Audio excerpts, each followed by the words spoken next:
de depósitos do sistema bancário. Ou seja, o dinheiro não vem dos bens que já existem. O banco está simplesmente inventando, sem criar nada que lhe pertence exceto uma suposta responsabilidade no papel.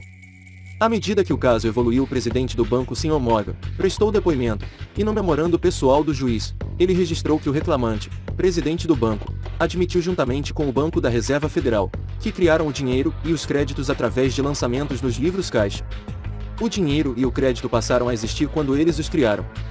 O Sr. Morgan admitiu que não havia lei ou estatuto nos Estados Unidos que lhe desse o direito de fazer isso. Uma contraprestação legal precisa existir e ser oferecido para validar a nota. O júri concluiu que não havia uma contraprestação legal, e estou de acordo. Ele poeticamente completou: somente Deus pode criar algo de valor a partir do nada. A sociedade de hoje é formada por várias instituições. De instituições políticas, instituições legais, instituições religiosas a instituições de classe social, valores familiares e especialização profissional. É óbvia a profunda influência que essas estruturas tradicionalizadas possuem sobre a formação de nossas compreensões e perspectivas. Entretanto, de todas as instituições sociais nas quais nascemos, que nos guiam e condicionam, parece não haver nenhum sistema tão subestimado e mal compreendido como o sistema monetário. Tomando proporções quase religiosas, a instituição monetária estabelecida existe como uma das formas mais incontestadas de fé que existem. Como o dinheiro é criado, as políticas que o governam, e como ele realmente afeta a sociedade, são interesses desconhecidos da grande maioria da população.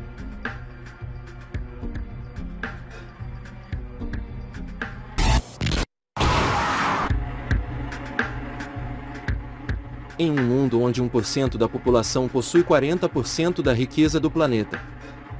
Em um mundo onde 34 mil crianças morrem diariamente de pobreza e doenças evitáveis. E onde 50% da população vive com menos de $2 por dia. Uma coisa está clara: algo está muito errado. Estejamos cientes disso ou não, o sangue nas veias de todas as nossas instituições estabelecidas, e portanto da sociedade em si, é o dinheiro. Logo, entender essa instituição de política monetária é essencial para entender por que nossas vidas são como são. Infelizmente, economia é um assunto frequentemente visto com confusão e tédio. Sequências infinitas de termos financeiros, aliadas a cálculos intimidadores, fazem as pessoas rapidamente desistir de tentar entendê-la. No entanto, o fato é, a complexidade associada ao sistema financeiro é somente uma máscara, criada para ocultar uma das estruturas mais socialmente estagnantes que a humanidade já tolerou.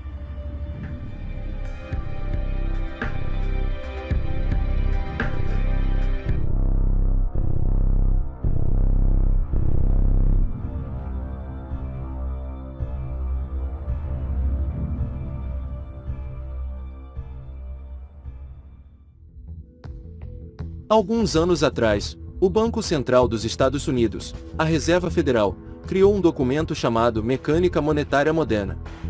Esta publicação detalhava a prática institucionalizada de criação de dinheiro como é utilizada pela Reserva Federal e a rede global de bancos comerciais que ele sustenta. Na página de abertura, o documento afirma seu objetivo. O propósito deste livreto é descrever o processo básico de criação de dinheiro em um sistema bancário de reservas fracionadas. Ele então descreve esse processo de reservas fracionadas através de terminologia bancária diversa, cuja tradução seria algo como isto: o governo dos Estados Unidos decide que precisa de dinheiro. Então ele fala com a Reserva Federal e pede, digamos, $10 bilhões. A Reserva Federal responde: claro.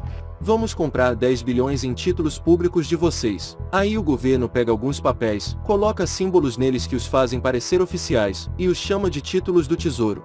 Ele atribui a esses papéis o valor de $10 bilhões e os envia para a Reserva Federal. Em troca, o pessoal da Reserva Federal imprime uma quantia de papéis deles próprios. Só que desta vez, com o nome de notas da Reserva Federal. Também atribuindo o valor de 10 bilhões a esses papéis, a Reserva Federal pega essas notas e as troca pelos títulos. Assim que a transação é concluída, o governo pega os 10 bilhões em notas da Reserva Federal e deposita em uma conta bancária.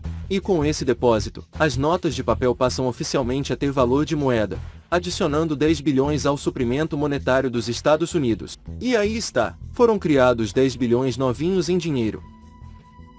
Claro, este exemplo é uma generalização, pois na realidade essa transação ocorreria eletronicamente sem o uso de papel. Na verdade, só 3% do suprimento monetário dos Estados Unidos existe em moeda física. Os outros 97% existem somente nos computadores. Então, títulos públicos são por definição, instrumentos de endividamento, e quando a Reserva Federal compra esses títulos com dinheiro criado basicamente do nada, o governo está na verdade prometendo devolver esse dinheiro à Reserva Federal. Em outras palavras, o dinheiro foi criado a partir de uma dívida. Esse paradoxo estarrecedor, de como o dinheiro ou o valor podem ser criados a partir de dívidas, ou uma responsabilidade, ficará mais claro à medida que continuamos esse exercício. Bem, a troca foi realizada e agora 10 bilhões de dólares estão em uma conta bancária comercial.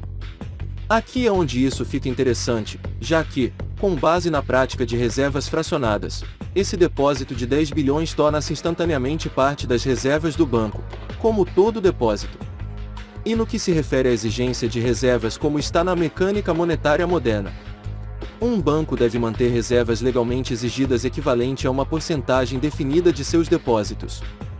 Isso é quantificado quando se afirma que, pelas normas vigentes, a reserva exigida para a maioria das contas correntes é de 10%. Assim, dos 10 bilhões depositados, 10% ou 1 bilhão, é guardado como a reserva exigida enquanto os outros 9 bilhões são considerados excedente de reserva e podem ser usados como base para novos empréstimos. O lógico seria presumir que esses 9 bilhões estão literalmente saindo do depósito existente, de 10 bilhões. Porém, esse não é o caso. O que ocorre é que os 9 bilhões são criados a partir do nada, sobre o depósito existente de 10 bilhões.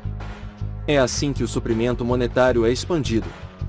Como é afirmado no Mecânica Monetária Moderna. Naturalmente, os bancos não saldam os empréstimos do dinheiro que recebem como depósitos. Se isso fosse feito, nenhum dinheiro adicional seria criado. O que eles fazem ao realizar empréstimos é aceitar notas promissórias, contratos de empréstimo, em troca de créditos, dinheiro para as contas correntes de quem toma o empréstimo. Em outras palavras, os 9 bilhões podem ser criados do nada, simplesmente porque existe uma demanda por tal empréstimo e porque existe um depósito de 10 bilhões que atende às exigências de reserva. Agora vamos imaginar que alguém entra nesse banco e pega emprestado os 9 bilhões recém-disponibilizados. Eles provavelmente vão pegar esse dinheiro e depositá-lo em sua própria conta bancária. O processo então se repete, já que esse depósito se torna parte das reservas do banco. 10% é isolado, e em seguida, 90% dos 9 bilhões, ou 8,1 bilhões, tornam-se dinheiro recém-criado, disponível para mais empréstimos. E claro, esses 8,1 bilhões podem ser emprestados e redepositados, criando mais 7,2 bilhões, mais 6,5 bilhões, mais 5,9 bilhões. Este ciclo de criação de dinheiro pode se tornar tecnicamente infinito. O cálculo médio é de que cerca de 90 bilhões de dólares podem ser criados a partir dos 10 bilhões originais. Em outras palavras, para cada depósito que é feito no sistema bancário, pode-se criar 9 vezes esse valor, a partir do nada, por esse sistema de reservas fracionadas. Pode nos ocorrer uma pergunta lógica, ainda que desconcertante. Mas o que está dando valor a esse dinheiro recém-criado? A resposta: o dinheiro que já existe. O dinheiro novo, basicamente tira valor do suprimento monetário já existente, já que o montante total de dinheiro está aumentando independente da demanda por bens e serviços. E como a oferta e a demanda definem o equilíbrio, os preços sobem, reduzindo o poder de compra de cada dólar. Isso é normalmente chamado de inflação. What is the advice that you generally get? And that is inflate the currency. They don't say debase the currency. They don't say devalue the currency. They don't say cheat the people who are saved. They say lower the interest rates. The real deception is when we distort the value of money, when we create money out of thin air. We have no savings, and yet there's so-called capital. So my question boils down to this: how in the world can we expect to solve the problems of inflation, that is, the increase in the supply of money, with more inflation? Claro que não podemos. O sistema de reservas fracionadas para expansão monetária é inflacionário por si só, uma vez que o ato de aumentar a oferta de dinheiro, sem que haja uma expansão proporcional de bens e serviços na economia, sempre vai depreciar uma moeda. De fato, uma análise rápida dos valores históricos do dólar americano em comparação com a oferta de dinheiro, reflete claramente essa questão, já que a relação inversa é óbvia. $1 em 1913 valia o equivalente a $21,60 em 2007. Isso é uma desvalorização de 96% desde que a Reserva Federal passou a existir. Agora, se essa realidade de inflação inerente e perpétua parece absurda e economicamente autodestrutiva, espere um pouco, pois absurdo é pouco para definir como nosso sistema financeiro realmente opera. Em nosso sistema financeiro, dinheiro é dívida e dívida é dinheiro. Este é um gráfico do suprimento monetário nos Estados Unidos de 1950 a 2006. E este é um gráfico da dívida nacional dos Estados Unidos no mesmo período. Veja que interessante. As tendências são virtualmente as mesmas, pois quanto mais dinheiro existe, mais dívidas. E quanto mais dívidas existem, mais dinheiro. Colocando de outro modo, cada dólar na sua carteira é devido por alguém a outra pessoa. Lembre-se, o único modo de o dinheiro passar a existir é através de empréstimos. Logo, se todos no país pudessem pagar todas as suas dívidas, incluindo o governo, não haveria um único dólar em circulação.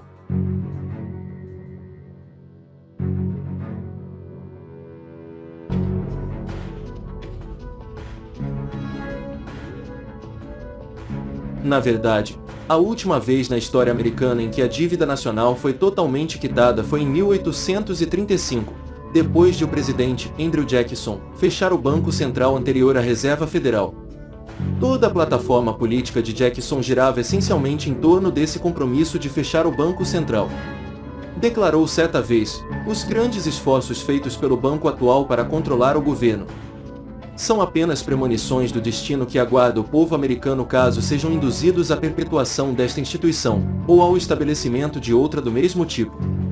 Infelizmente, esta mensagem teve uma vida breve e os banqueiros internacionais conseguiram instalar outro banco central em 1913, a Reserva Federal. E enquanto essa instituição existir, o endividamento perpétuo é inevitável. Bom, até agora discutimos o fato real de que o dinheiro é criado de dívidas a partir de empréstimos. Estes empréstimos são baseados nas reservas de um banco, reservas originadas por depósitos. Através desse sistema de reservas fracionadas, qualquer depósito pode criar 9 vezes seu valor original. Por sua vez, a depreciação do dinheiro em circulação eleva os preços para a sociedade, e como todo esse dinheiro é criado a partir de dívidas, e circula aleatoriamente através do comércio, as pessoas acabam distanciadas de sua dívida original. Existe um desequilíbrio quando pessoas são forçadas a competir por empregos, a fim de obter dinheiro suficiente do suprimento monetário para cobrir seu custo de vida. Por mais defeituoso e distorcido que tudo isso pareça, ainda falta um elemento que omitimos desta equação, e é esse elemento da estrutura que revela a natureza fraudulenta inerente ao sistema: a cobrança de juros. Quando o governo toma dinheiro emprestado da Reserva Federal, ou quando uma pessoa toma um empréstimo de um banco, ele quase sempre deve ser devolvido com juros pesados. Em outras palavras, quase todos os dólares que existem, um dia terão que ser devolvidos a um banco com pagamento de juros embutidos. Porém, se todo o dinheiro é emprestado do Banco Central, e expandido pelos bancos comerciais através de empréstimos, somente o que chamamos de principal está sendo criado no suprimento de dinheiro. Então, onde está o dinheiro para cobrir os juros que são cobrados? Em lugar nenhum. Ele não existe. As ramificações disso são inacreditáveis, pois a quantia de dinheiro devida aos bancos sempre será maior que a quantia de dinheiro em circulação. É por isso que a inflação é uma constante na economia, pois o dinheiro novo é sempre necessário para ajudar a cobrir o déficit embutido no sistema, causado pela necessidade de se pagar juros. Isso também significa que, matematicamente, a inadimplência e as falências são literalmente partes do sistema. E será sempre a parte mais pobre da sociedade que sofrerá com isso. Uma analogia seria a dança das cadeiras. Quando a música é pausada, sempre sobra alguém de fora. E a ideia é essa. As riquezas verdadeiras são invariavelmente transferidas das pessoas para os bancos, pois se você não puder pagar sua hipoteca, eles tomarão sua propriedade. Isso é particularmente revoltante quando você percebe não só que a inadimplência é inevitável, devido à prática de reservas fracionadas, mas também porque o dinheiro que o banco lhe emprestou, nem mesmo chegou a existir legalmente.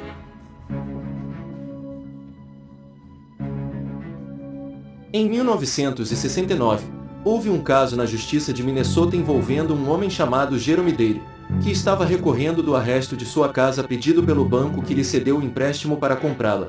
Seu argumento era que o contrato de hipoteca exigia que ambas as partes, ele e o banco, possuíssem uma forma legítima de propriedade para a transação. Em linguagem legal, isso é chamado de contraprestação. Um contrato baseia-se na prestação de uma parte à outra. O Sr. Dale explicou que, na verdade, o dinheiro não era propriedade do banco, já que ele havia sido criado do nada, assim que o termo do empréstimo foi assinado. Você lembra o que o Mecânica Monetária Moderna dizia sobre empréstimos? O que eles fazem, quando oferecem empréstimos, é aceitar notas promissórias em troca dos créditos. As reservas não são alteradas pelas transações de empréstimo. Porém, créditos de depósitos são considerados como adições ao total, reduzindo o poder de compra de cada dólar. Isso é normalmente chamado de inflação, e a inflação é basicamente um imposto oculto cobrado das pessoas. Podemos.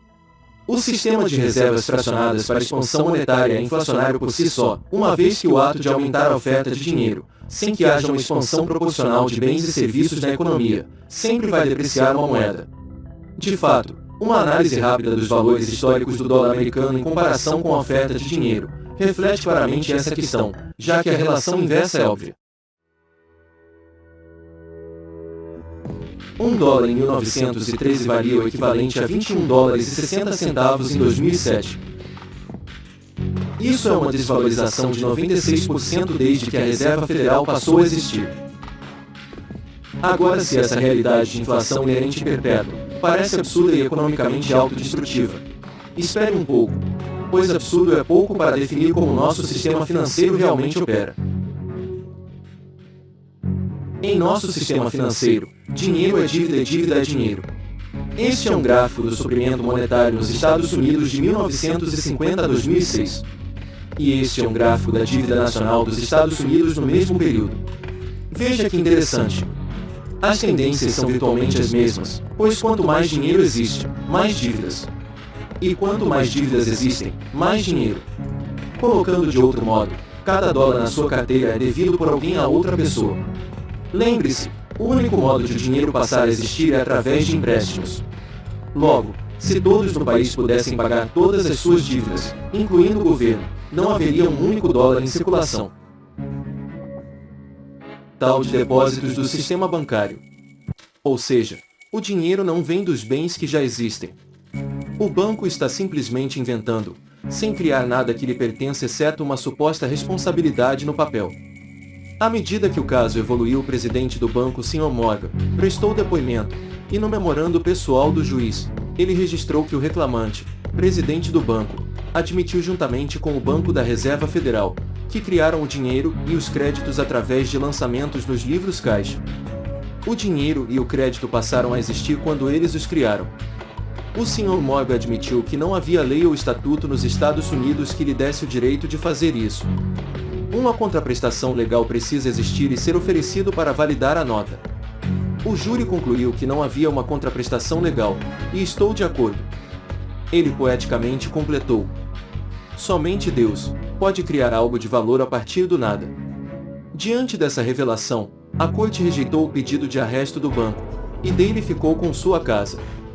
As implicações dessa decisão judicial são imensas, pois sempre que você toma dinheiro emprestado de um banco, seja uma hipoteca ou o seu cartão de crédito, o dinheiro que eles lhe dão não só é falso, como também é uma forma ilegítima de contraprestação, o que portanto anula o contrato, uma vez que o banco nunca teve o dinheiro como sua propriedade. Infelizmente, esses acontecimentos são reprimidos e ignorados, e o jogo perpétuo de transferência de riqueza e de dívidas continua. Isso nos leva à pergunta final: por quê? Durante a Guerra Civil Americana, o presidente Lincoln rejeitou os empréstimos com altos juros oferecidos pelos bancos europeus e decidiu fazer o que os patriarcas fundadores defendiam, que era criar uma moeda independente livre de dívidas. Isso foi chamado de Greenback. Pouco depois de essa medida ser tomada, um documento interno circulou entre bancos americanos e ingleses, dizendo: a escravidão é simplesmente a posse de mão de obra e exige cuidar dos trabalhadores, enquanto o plano europeu é que o capital controle a mão de obra controlando seus salários. Isso pode ser feito controlando o dinheiro. Seria insuficiente permitir o greenback, pois não podemos controlá-lo. A política de reservas fracionadas praticada pela Reserva Federal, que se espalhou como prática da maioria dos bancos do mundo, é na verdade um sistema moderno de escravidão. Pense nisso, o dinheiro é criado a partir de dívidas. O que as pessoas fazem quando possuem dívidas? Eles buscam empregos para poder pagá-las. Mas se o dinheiro só pode ser criado a partir de empréstimos, como a sociedade vai ficar livre de dívidas algum dia? Ela não pode, e essa é a questão. E é o medo da perda de bens, junto com a luta para se manter com dívidas perpétuas e inflação como parte do sistema, compostos pela escassez inevitável característica da oferta de dinheiro, criados pelos juros que nunca poderão ser pagos, que mantêm o escravo do salário na linha, correndo sem sair do lugar, com milhões de outros. Efetivamente, fortalecendo um império que só beneficia a elite no topo da pirâmide. No fim das contas, para quem você realmente trabalha? Os bancos. O dinheiro é criado no banco e acaba invariavelmente de volta ao banco. Eles são os verdadeiros senhores junto com as corporações e governos que apoiam. A escravidão física exige moradia e comida para os trabalhadores. A escravidão econômica exige que as pessoas consigam sua própria moradia e comida. Esse é um dos engodos mais engenhosos para a manipulação social já criados. E em sua essência está em uma guerra invisível contra a população. A dívida é a arma usada para conquistar e escravizar sociedades, e os juros são sua munição principal. Enquanto a maioria de nós circula sem saber dessa realidade, os bancos associados aos governos e corporações continuaram a aperfeiçoar e expandir suas táticas de guerra econômica, implantando novas bases como o Banco Mundial e o Fundo Monetário Internacional, enquanto também inventavam um novo tipo de soldado: o nascimento do assassino econômico.